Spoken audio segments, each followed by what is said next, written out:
Iran যুক্তরাষ্ট্র উত্তেজনার মধ্যে এবার তেহরানের রাজপথে দেখা গেল নতুন বার্তা। একটি বিলবোর্ডে ইসরায়েলপন্থী মার্কিন সিনেটর লিন্ডসে গ্রাহামের মৃত্যুর প্রসঙ্গ টেনে প্রশ্ন তোলা হয়েছে। পরবর্তীতে হয়তো এর উত্তর দেওয়া হয়েছে আরেকটি বিশাল ব্যানারে, যেখানে মার্কিন প্রেসিডেন্ট ডোনাল্ড ট্রাম্প, ইসরায়েলের প্রধানমন্ত্রী বেনিয়ামিন নেতানিয়াহু, মার্কিন প্রতিরক্ষা মন্ত্রী পিট হেগসেথকে প্রতিশোধের সাগরে ডুবে যেতে দেখানো হয়েছে। তেহরানের ব্যস্ত সড়কের পাশেই বিশাল এক ব্যানার। সেখানে মার্কিন প্রেসিডেন্ট ডোনাল্ড ট্রাম্প, ইসরায়েলের প্রধানমন্ত্রী বেনিয়ামিন নেতানিয়াহু এবং মার্কিন প্রতিরক্ষা মন্ত্রী পিট হেগসেথকে ডুবে যাওয়ার প্রতিকৃতি দৃশ্যে তুলে ধরা হয়েছে।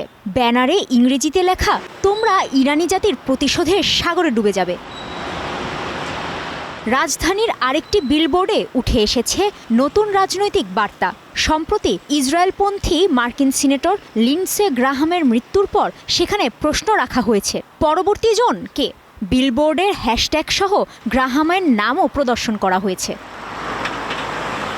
এই প্রচারণা এমন এক সময়ে সামনে এলো যখন যুদ্ধবিরতি ভেঙে যাওয়ার পর আবারও মুখোমুখি অবস্থানে ইরান ও যুক্তরাষ্ট্র। মার্কিন বাহিনী এখন সেতু, বিমানবন্দরের মতো স্থাপনা লক্ষ্যবস্তু করছে। এর জবাবে মধ্যপ্রাচ্য জুড়ে মার্কিন সামরিক ঘাঁটিতে হামলার দাবি করে তেহরান। ইরানের রাস্তা জুড়ে টানানো এসব ব্যানার ও বিলবোর্ডকে অনেকেই চলমান মনস্তাত্ত্বিক ও রাজনৈতিক বার্তার অংশ হিসেবে দেখছেন। সামরিক সংঘাতের পাশাপাশি প্রচারযুদ্ধও যে তীব্র হচ্ছে, রাজধানী তেহরানের এই দৃশ্য যেন সেই বার্তাই দিয়ে যাচ্ছে। কাজী শাহরিন, স্টার নিউজ।